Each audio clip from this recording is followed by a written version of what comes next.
Hello student, कैसे हैं आप सब। आपका स्वागत है हमारे यूट्यूब चैनल में। आइए आज हम बात करते हैं मानव रक्त समूह की। आज का हमारा टॉपिक कक्षा 12th और कॉम्पिटिटिव एग्जाम वालों को मदद करेगा। आइए बात करते हैं मानव रक्त समूह की। तो मानव रक्त समूह की बात करने से पहले हम सबसे पहले आपको बता दें कि मानव रक्त समूह 4 प्रकार के होते हैं। रक्त समूह ए, बी, AB और O। तो इस रक्त समूह की बात कर लेते हैं। Human blood system, human blood system. Human blood system में जो 4 रक्त समूह हैं वो एंटीजीन और एंटीबॉडी के बेसिस पर डिसाइड होते हैं। तो एंटीजीन एंटीबॉडी के बेसिस पर किस प्रकार डिसाइड होंगे ये हम इस चार्ट के माध्यम से बात करेंगे। तो सबसे पहले एक चार्ट हम देते हैं आप लोगों के सामने। ये हमारा चार्ट है यहाँ पे। इसमें 3 कॉलम होगा। एक कॉलम हम देते हैं यहाँ पर ब्लड ग्रुप की, ब्लड ग्रुप। जो सेकेंड कॉलम होगा वो एंटीजीन का, एंटीजन। और थर्ड कॉलम एंटीबॉडी का होगा।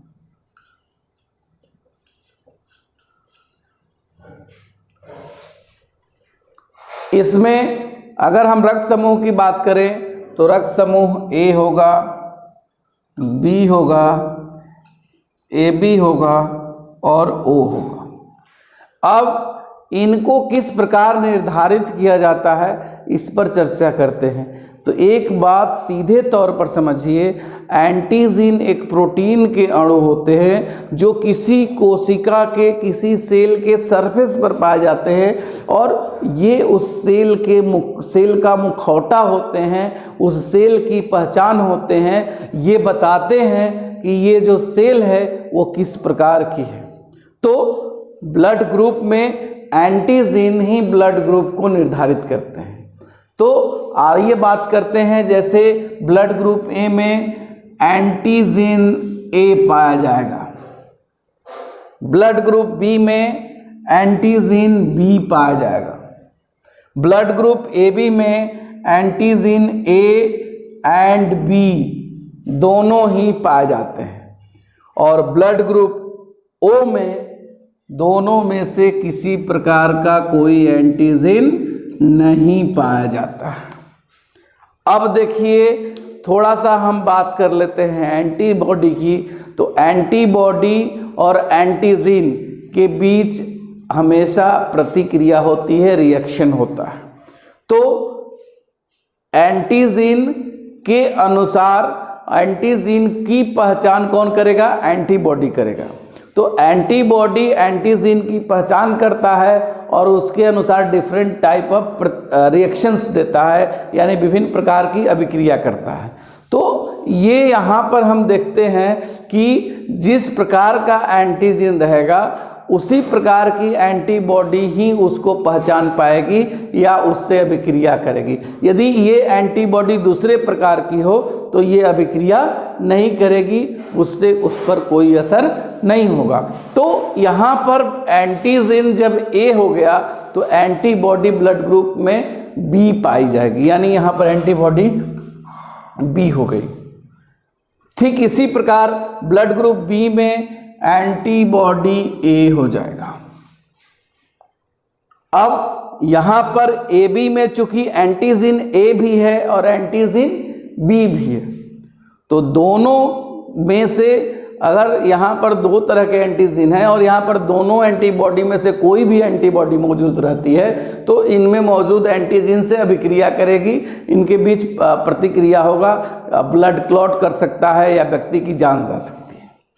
तो इस तरह की चीज़ें ना हो, इसके लिए यहाँ पर किसी भी प्रकार की कोई एंटीबॉडी नहीं होती है, यानी ब्लड ग्रुप AB में कोई एंटीबॉडी नहीं पाया जाता है।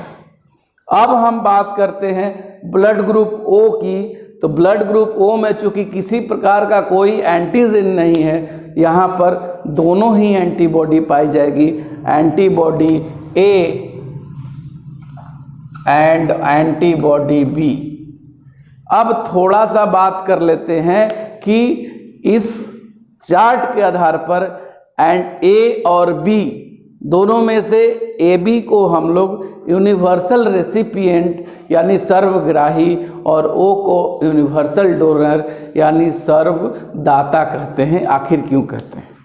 तो चूंकि इसमें कोई एंटीबॉडी नहीं है तो इसके पास कोई ऐसा सिस्टम नहीं है जो बाहर से आने वाले रक्त के प्रति कोई अभिक्रिया दिखाए, कोई प्रतिक्रिया दिखाए या किसी प्रकार का कोई एलर्जिक रिएक्शन दिखाए। यानी एंटीबॉडी हमेशा एक पहरेदार के काम करता है और चूंकि यहाँ पर कोई पहरेदार नहीं है इसलिए ब्लड ग्रुप ए बी कोई भी रक्त को एक्सेप्ट कर सकता है, किसी भी रक्त समूह को ये ग्रहण कर सकता है। इसलिए इसे सर्वग्राही या यूनिवर्सल रेसिपिएंट कहते हैं। यूनिवर्सल रेसिपिएंट कहते हैं। ये बात ध्यान रखिएगा। कॉम्पिटिटिव वाले और ज़्यादा ध्यान रखेंगे कि सर्वग्राही रक्त समूह ए बी है। क्यों है ये आपको कारण स्पष्ट हो गया। ठीक इसी प्रकार हम बात करें रक्त समूह ओ की। चूँकि रक्त समूह ओ के पास कोई एंटीजन नहीं है, यानी जब किसी के चेहरे पर कोई आवरण ही नहीं हो, कोई मुखौटा ही नहीं हो तो उसको कोई पहचान नहीं सकता है। तो इससे यह स्पष्ट होता है कि रक्त समूह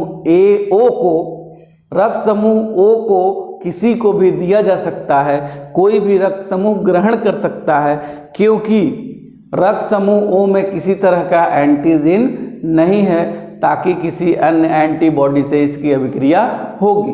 इसलिए इसे हम लोग सर्वदाता या अंग्रेजी में यूनिवर्सल डोनर कहते हैं।